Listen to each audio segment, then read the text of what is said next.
what are we doing as a community, as an economy, to tell the entrepreneurial world that your business is wanted in Charlotte?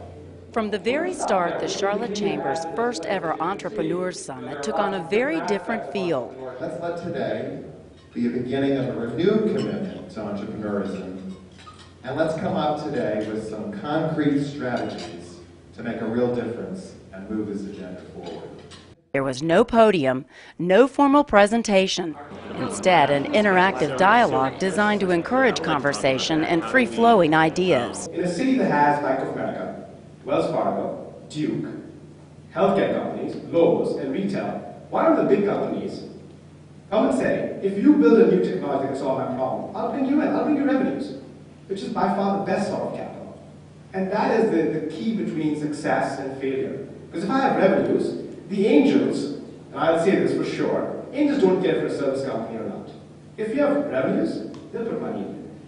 Right? So let's help the small companies here get revenues from the big companies, and let all the big companies come and ask me, do a free POC, because I have limited resources, they have unlimited resources, and the economics should be the reverse, right? So I think that's a challenge. This city needs to use the big companies to sponsor and support the ideas of small companies, and then it should be fine. Those in the room included bankers, educators, government and nonprofit types, investors, and entrepreneurs. Participants were able to share their thoughts directly by traditional means or simultaneously by texting their responses, which were then displayed on a large screen.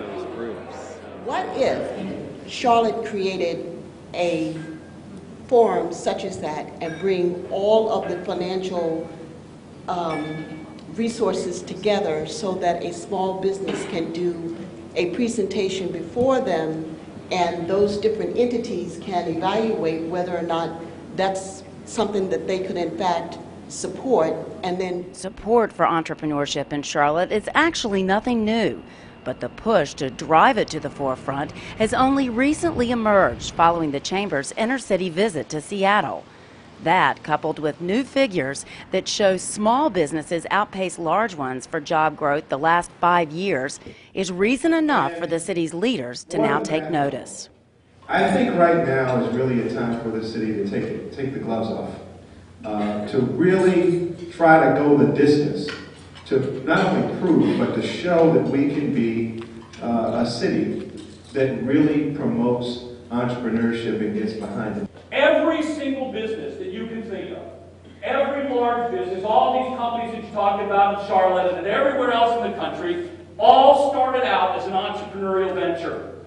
They all started out with one person or a small team of people who put it together, and what they did was they did something extraordinarily well. And they developed it and grew their business and grew their business and grew their business. And now they're the large businesses. You can't find one that didn't start out the same way. Chamber President Bob Morgan promises entrepreneurship will be a key element of the organization's program of work in 2012, with what he calls the 6 C's sure to be discussed in the weeks and months ahead. The question that I'm hearing today is, what are we doing as a community, as an economy, to tell the entrepreneurial world that your business is wanted in Charlotte?